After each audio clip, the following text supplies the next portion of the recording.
Uma palavra que com certeza você já conhece, mas como a palavra do Senhor, ela tem essa enorme capacidade de sempre nos trazer algo novo todos os dias. João, capítulo 4, verso 4, vai nos dizer apenas assim, um pequeno versículo que contém uma grande história. E era-lhe necessário passar por Samaria. Você pode repetir comigo? E era-lhe necessário passar por Samaria. Pode se assentar glorificando o nome do Senhor essa noite. Irmãos, eu louvo o nome do Senhor. Você crê que Deus, Ele pode mudar a mensagem no meio do culto? Você crê que você pode ter preparado tudo, mas o Senhor pode vir a falar: eu tenho outro propósito. Eu quero falar de outra forma. E em todo o tempo que eu meditava, estudava a respeito da mulher de Samaria, além do claro foco do encontro de Jesus com ela, quando eu cheguei aqui, a mensagem que o Senhor ardia no meu coração era a seguinte: tem gente pensando que a sua história vai terminar em vergonha. Mas calma, Jesus está chegando em Samaria. A sua história não vai acabar em vergonha, porque Jesus está chegando em Samaria. Se você perceber, o Evangelho de João, ele nos traz logo no seu capítulo 1 um interessante contexto entre luz e trevas, dia e noite. E não é à toa que em João capítulo 3 Jesus se encontra com Nicodemos, e em João capítulo 4 ele se encontra com a mulher samaritana. Presta atenção. Em João capítulo 3 ele se encontra com Nicodemos à noite. Com a mulher samaritana ele se encontra ao meio-dia.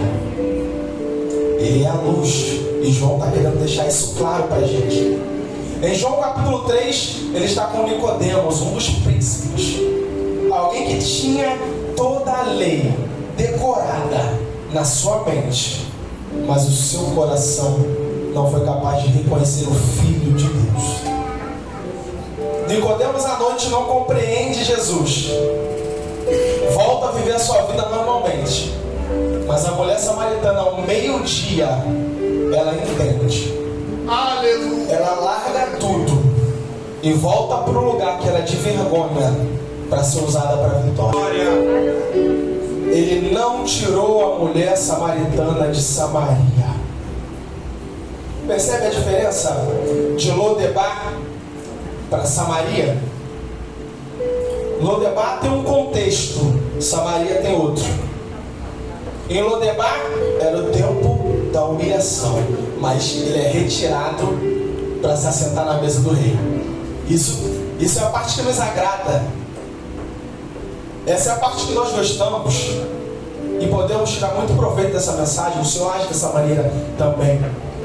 Mas com a mulher samaritana, ele não tira ela do contexto do sofrimento que ela estava, ele usa ela lá.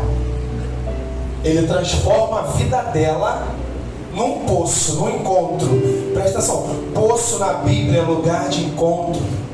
Os grandes patriarcas encontraram as suas esposas no poço. E Jesus faz daquela mulher a sua igreja em Samaria, a sua noiva em Samaria. Existe um contexto na cultura local de que um judeu com um samaritano, e essa parte você já conhece, eles não se davam bem. Quando Israel foi levada para o cativeiro, a porção ali de Samaria foi colonizada por outras tribos, e assim assumiu vários outros deuses, né? Então, se você for perceber, quando judeus e samaritanos se encontravam, na própria Bíblia você sempre vai ver conflito, que existia uma herança cultural de guerra entre os dois. Então você vai perceber que Jesus está cansado da viagem. E a palavra de Deus é interessante, que ao mesmo tempo em que Jesus coloca Cristo como verbo encarnado, mostrando suas características divinas, ele também coloca Jesus como servo sofredor de Isaías, padecendo as mesmas necessidades que nós também padecemos. Jesus estava cansado, se senta ao poço. Culturalmente, um homem judeu não poderia nem falar com um samaritano, quanto mais com uma samaritana. E ela pergunta para ele: você é um homem judeu? Pede água a mim, uma mulher samaritana. Sabe o que é mais lindo? Sabe o que é mais lindo? Jesus poderia usar outras formas de abordar aquela mulher. Ele poderia perguntar para ela: você quer água? Quer que eu pegue água para você? Só que Jesus não tem o cântaro. E o que é maravilhoso é que aquela mulher fala: Jesus, Senhor, mestre, como tu vai pegar água? Não é possível, porque você esqueceu de alguma coisa. Assim é na nossa vida, meu irmão, presta atenção. Às vezes a gente está olhando para Jesus e falando: isso é impossível, porque está faltando algo que eu ainda não estou vendo. Mas Jesus está dizendo: calma, o meu plano, eu trabalho na ausência do visível, para trazer o invisível para a realidade. Enquanto ela acha que está faltando alguma coisa, Jesus fala: calma, não está faltando, é o meu plano na tua vida. Jesus propositalmente se senta ali, sem nada para tirar água, sem nada para pegar água. E ela pergunta se ele poderia tirar água com o quê?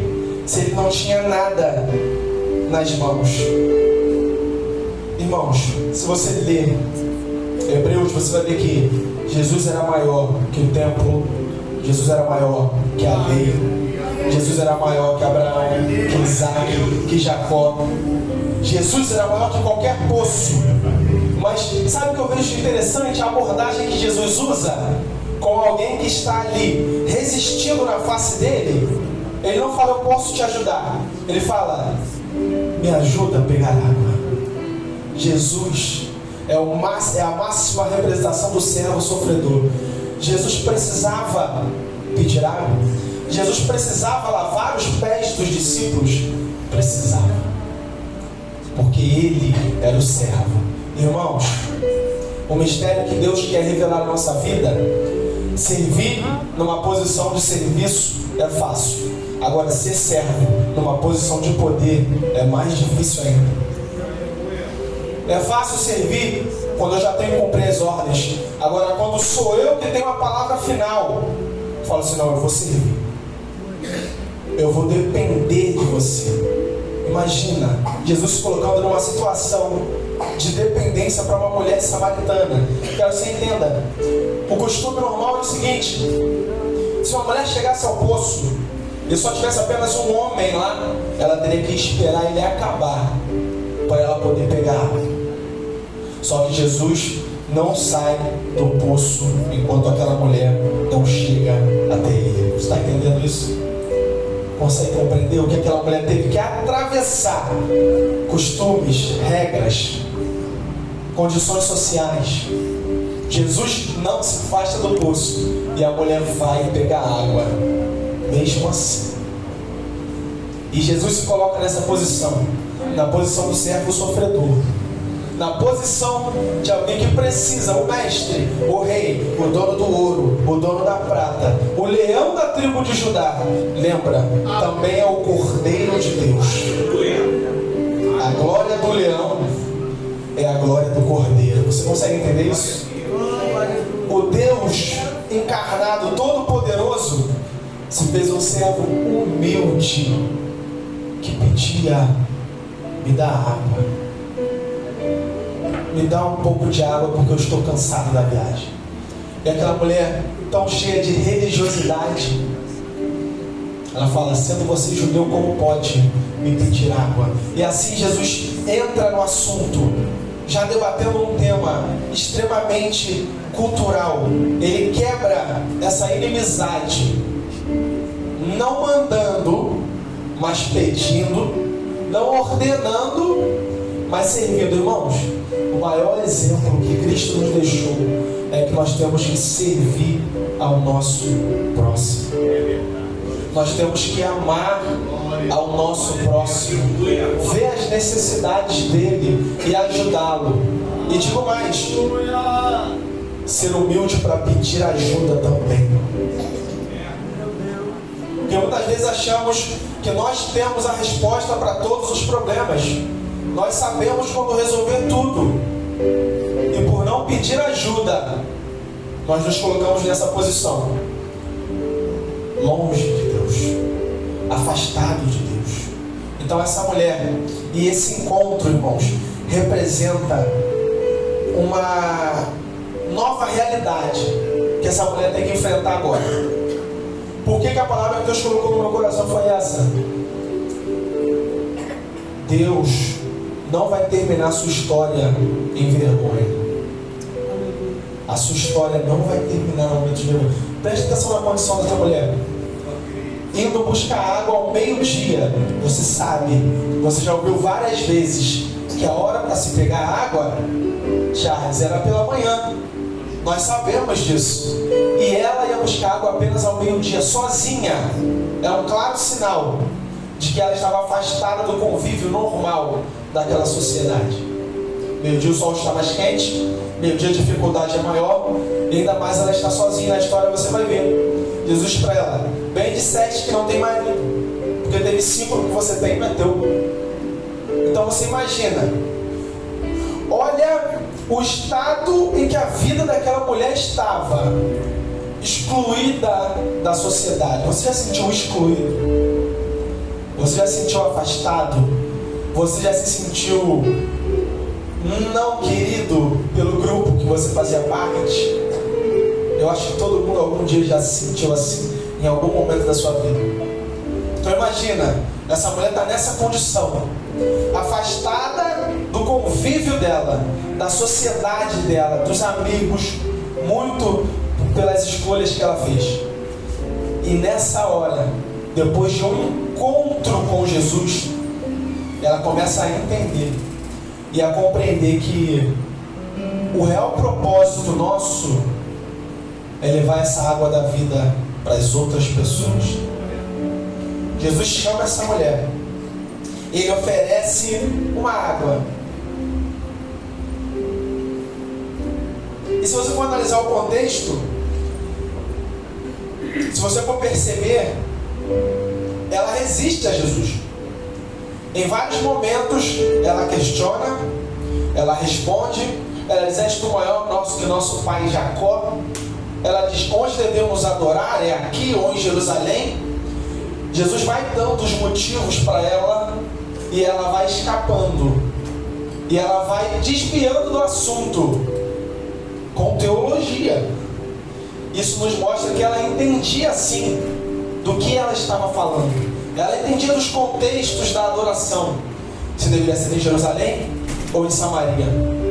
E o que Jesus nos revela nessa passagem é algo maravilhoso. Jesus, ele mostra ali que o templo agora, naquele momento, era ele mesmo. Jesus mostra: vai chegar a hora e o dia em que os verdadeiros adoradores adorarão o Espírito em verdade. Sabe que hora é essa? Quando Jesus é crucificado e ressurreto. O véu do templo se rasga e agora eu e você estamos livres para adorar. Mas o contexto de superação dessa mulher é algo maravilhoso, porque apesar dela dar desculpas de por que ela não poderia fazer aquilo, Jesus ainda escolhe se revelar para ela. E ela fala: eu sei que o Messias vai vir e vai nos explicar sobre isso tudo. E Jesus fala para ela: mulher, eu sou o Messias esperado. E sabe o que é mais interessante? Esse eu sou é o mesmo eu sou lá da sarça ardente, em que ele se apresenta para Moisés. E Moisés diz assim: Deus, como eu te apresento? Que nome eu te dou? Ele fala: Moisés diz que o eu sou te enviou.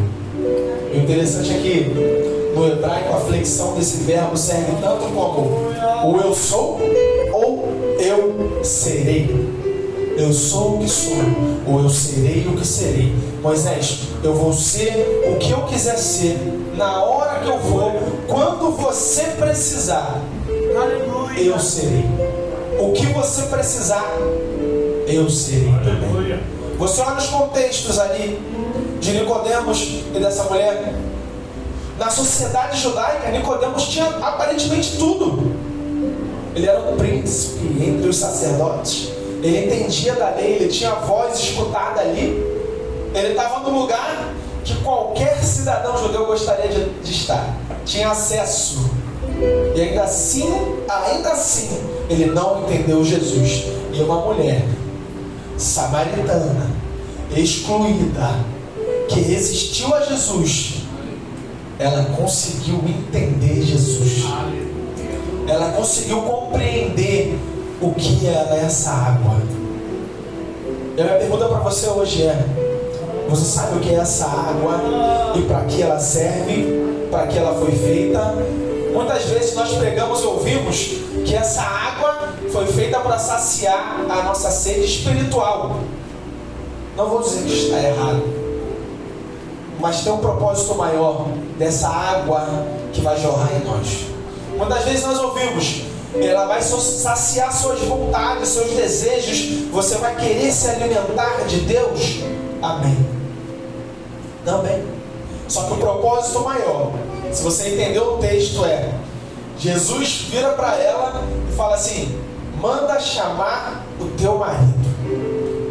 Foca nessa parte aí, para a gente voltar para a água.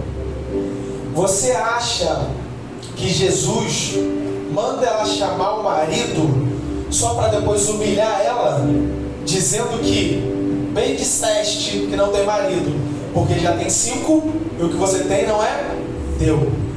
Você acha que Jesus manda chamar o marido só para humilhar essa mulher? Isso condiz com o histórico da passagem que a gente acabou de ler, em que Jesus se senta ao poço, pede água, se coloca numa posição de servo sofredor, e agora ele vai jogar na cara dessa mulher os maridos que ela tem, a vida que ela leva. O intuito de Jesus desde o começo é tornar aquela mulher uma fonte da água dele. Lembra no final? Sabe o que acontece no final da história? Você já sabe. Ela vai lá e prega. Ela vai lá e obedece o que Jesus mandou. Ela vai lá e prega para aqueles que não tinham ela como nada na sociedade. Então você pode perceber que o contexto ali dessa água é tornar essa mulher uma fonte de água para as outras pessoas. O que eu quero dizer para você? Vamos parar ou mudar a nossa percepção de que o que Jesus tem nos dado é só para nós. Nós entramos e saímos da casa do Senhor buscando o nosso próprio conserto, o nosso próprio renovo, as nossas próprias bênçãos. Mas o Senhor, Ele mudou a vida daquela mulher quando tornou ela uma missionária, quando deu para ela um propósito, quando tornou ela uma fonte para a vida das outras pessoas. Para de achar que o que Deus tem te dado é só para você, que o conserto que Deus fez na tua vida é só para você voltar aqui no próximo culto da mesma maneira. Não. Ele quer nos dar essa água para nos transformar e nos transformar em fonte para a vida de outras pessoas. Ele chegou em Samaria para mudar a situação daquela mulher, mas para mudar também a situação de Samaria. Então quando ele manda ela chamar o marido, ele tem um propósito. Não é em vão, não. Não é à toa que ele manda ela chamar o marido. É porque ele já tem o intuito de transformar ela numa missionária. Ele já tem o intuito de fazer ela uma evangelista naquela cidade. E o mais bonito nessa história é nós vermos que, apesar de um príncipe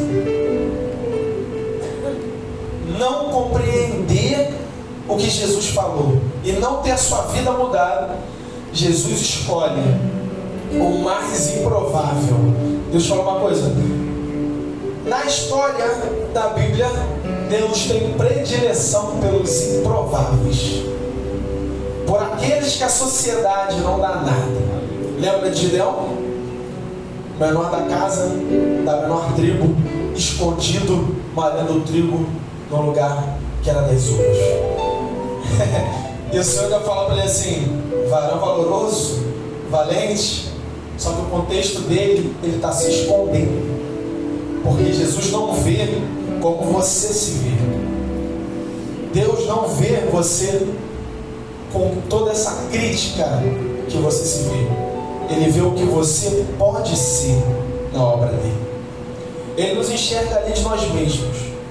Ele tem promessas para nós que nós achamos não ser capazes de cumprir, mas isso é culpa nossa.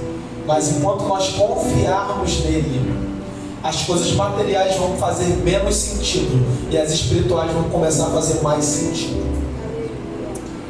Você vê que essa mulher, ela vai para beber água, ela vai para matar a sede, ela leva um cântaro, ela leva algo para puxar água. Só que quando o Senhor fala para ela e revela essas coisas e diz que Ele é o Messias e Ele é água e quer transformar ela numa fonte, ela larga a água, ela larga o cântaro. O Senhor quer trocar a nossa visão. Aquela mulher naquele momento começou a entender o propósito dela. O propósito dela era apresentar o Messias e essa água e ser fonte para as outras pessoas. Quando ela entendeu o propósito dela, as coisas materiais pararam de fazer sentido e as espirituais tomaram a frente. Sabe por que muitas vezes a gente não vê mudança, a gente não vê diferença? Porque ainda estamos correndo atrás das coisas materiais. Que ainda estamos colocando como primeiro lugar na nossa vida as coisas materiais. E as espirituais têm ficado em segundo plano.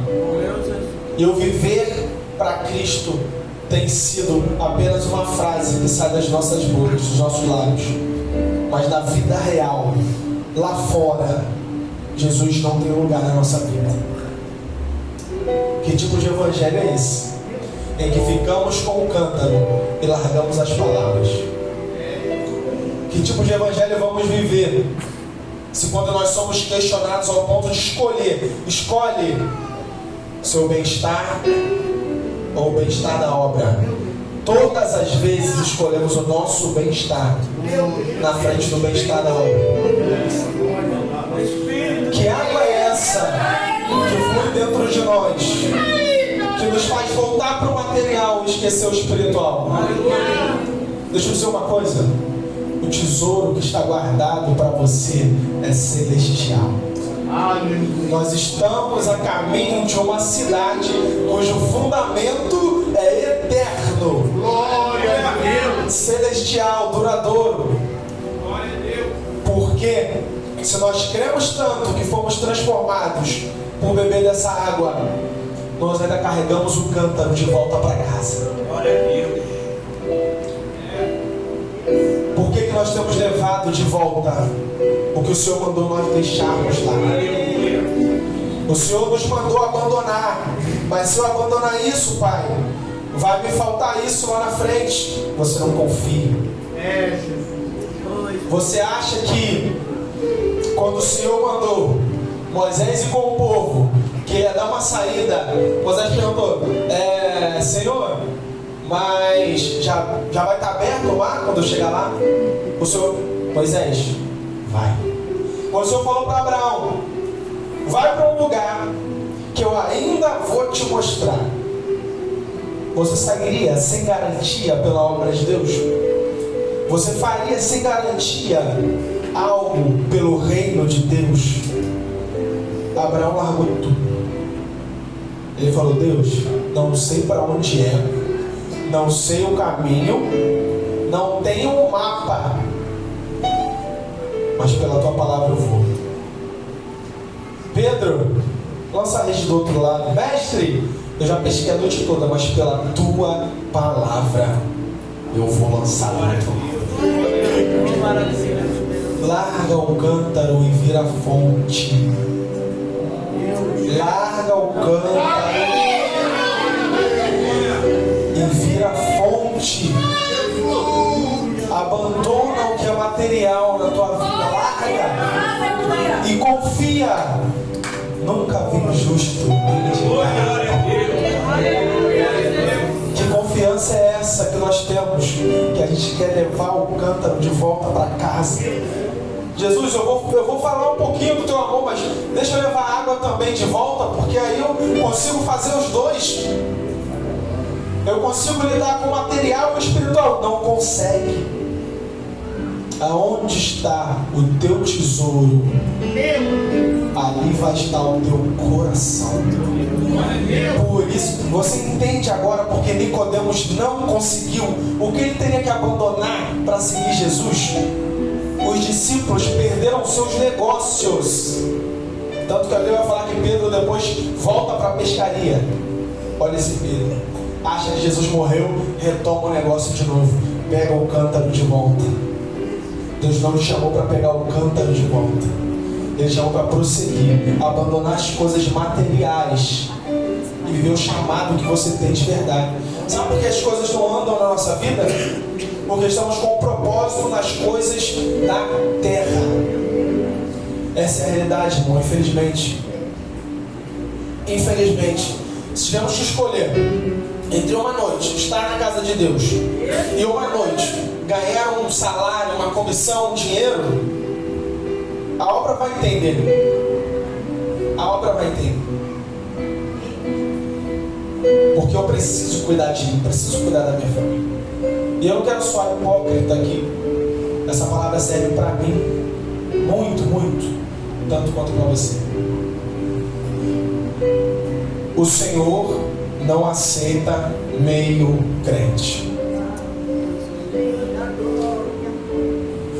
No céu não vai entrar o quase crente, o meio crente, aquele que acredita e vive só onde não afeta a minha vida. Sabe o que a gente faz? A gente coloca Deus num cantinho da nossa casa. Você está tratando Deus como um ídolo. Sabe como o ídolo funciona? Quando ele se ira, eu trago uma oferenda para ele, para aplacar a sua ira. Quando eu entro na prova, eu lembro do culto de libertação. Está falando para mim também. Quando eu entro na prova, eu lembro, opa, eu lembro o que Deus fez, vou voltar para lá. Hipócrita. Sabe o que acontece lá em Oséias? 20, voltamos ao Senhor, Ele abriu a ferida, Ele vai fechar de novo. Sabe o que isso é um contexto de hipocrisia? O povo está falando, não, eu sei a fórmula, eu sei a receita para Deus me tirar desse lugar que eu entrei com as minhas próprias mãos. Eu vou me humilhar aqui, eu vou voltar para esse lugar aqui, mas quando você fica bem de novo, você esquece de Deus. Mas quando Ele te restaura de novo, você esquece dele, você volta lá, você pega o cântaro, você volta para pegar água meio-dia. E o Senhor está nos chamando hoje. O encontro que Ele teve conosco, a água que Ele nos encheu, não foi para saciar a nossa vida material. Se você vive o Evangelho e você não consegue olhar com amor para o seu irmão, a gente tem que voltar de novo. Voltar para aquele lugar da humilhação. Voltar para o lugar da adoração. Voltar para o joelho, boca no pó. Será que o que vai ser necessário?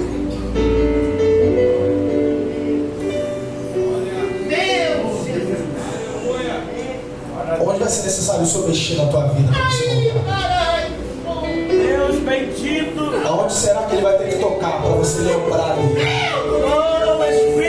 Será que se você não vem pelo amor, você tem que vir pela dor?